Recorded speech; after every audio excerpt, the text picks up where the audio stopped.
Okay, so we are firmly going down because I think it's pretty clear to me. I'd be willing to make the bet that the media is on the side of vaccine mandates. Okay, they want the top-down control and the sense of theoretical safety that a vaccine mandate gives them in their own little bubble. And so that's why I think they support this. And I think, blowing up Ivermectin was kind of a method of many that they've undertaken to do that, whether we believe in vaccine mandates or not.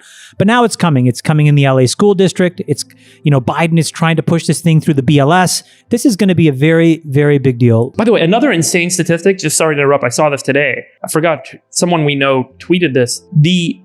Who wants to guess the ratio of administrators to doctors in the US healthcare system? 300 to 1. Yeah, I saw it 300 to 1. Yeah. 900 to 1 today. Oh my God. And that is up from 5 to 1 in 1970. By the way, think about it. Can I just build on what you said? 900 to 1. Your initial tweet said 300 to 1, and it ended in 2010, right before Obamacare passed.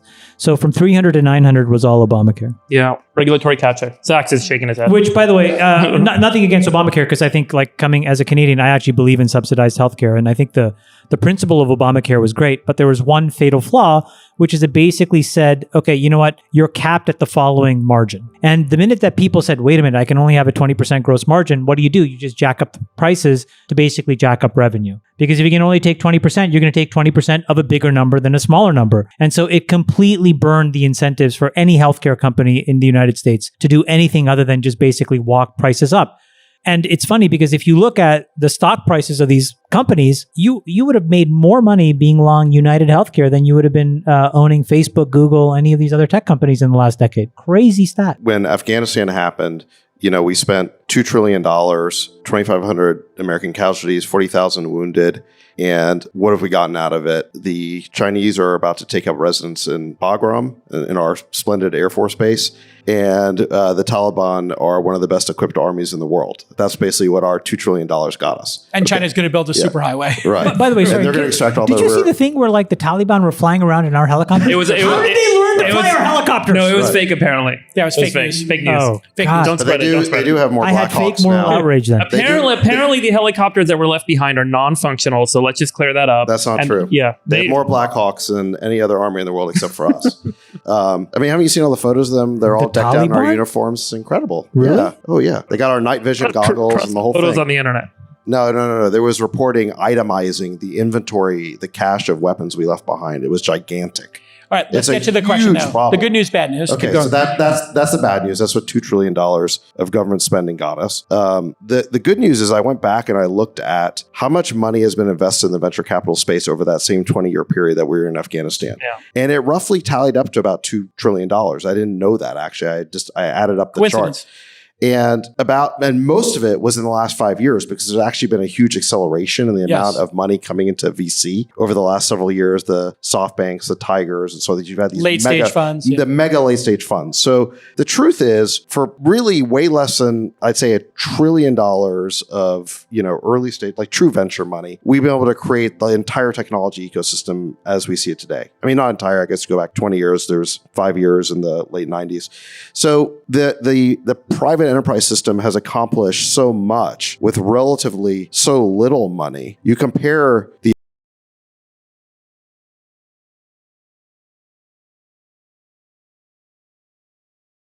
forces to basically squander. I mean, think about every literally had to burn money.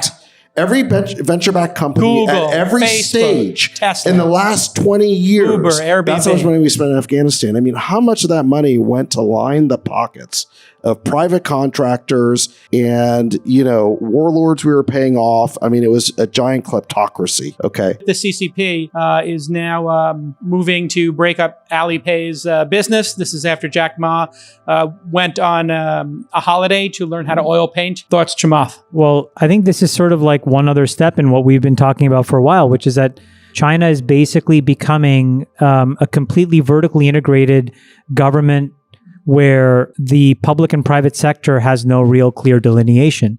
And I think that that actually has a lot of implications to us because they export an enormous amount of technology and building blocks to us, and we have no recourse if those guys either change their mind. And this is sort of what pulls us into this next very complicated phase of geopolitics. Because, for example, if they decide to cut us off, they will invade Taiwan. I've said this before, but I think that they will. And we will have no choice except to deploy troops into Taiwan. Because in the absence of the silicon that we need from TSMC and a couple of other manufacturers there, we have zero capability here. This is why you see Intel for any second, when you guys hear an Intel press release that says they're investing $90 billion, do you not think, where does Intel come up with $90 billion? Right? This is a pull through from US government because it allows us to start to rebuild an enormous amount of critical infrastructure that we've left to other people. So, China is systematically decomposing and basically destabilizing all the China internet companies. They're going to control and inbound all of the critical resources. And we're going to have these really hard conversations unless this is, again, why I go back to, I don't believe what you said. Entrepreneurs are not enough of the solution. We need the government to step in with intelligence, not with anything other than that. They don't need laws necessarily. They just need to understand the problem. And then or get out of the way in some cases. Or step in and, for example, allow the regulatory capture to be disrupted. But they won't do it because special interests, and by the way, special interests, what do they spend? If you try to donate to a fucking congressman $4,000, $2,500, these people aren't spending $80 million to defend an $80 billion business. They're spending $80,000. And that's why we can't have progress.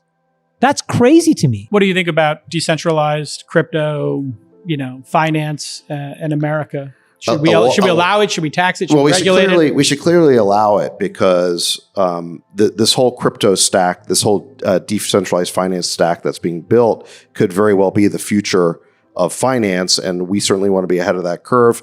Maybe there's some bubbles inherent in that.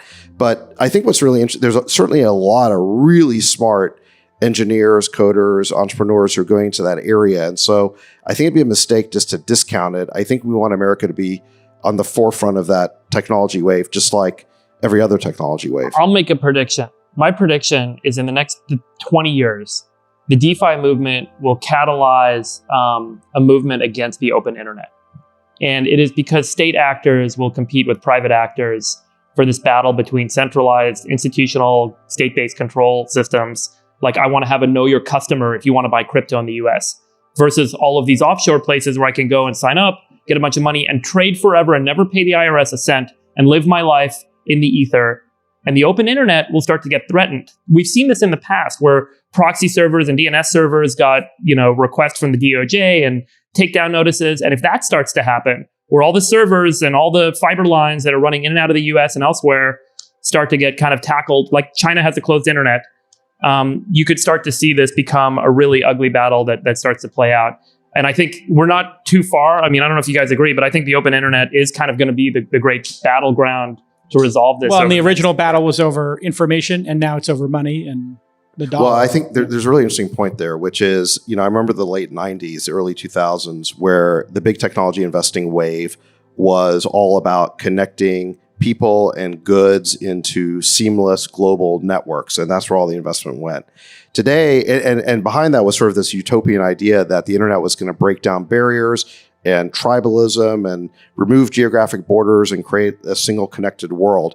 Well, what exactly is the bet on crypto today? It's a bet that fiat currencies are going to collapse and deteriorate, be undermined by money printing. The US dollar will stop being the world's reserve currency, most likely. That individuals need to be protected against the rise of the authoritarian state.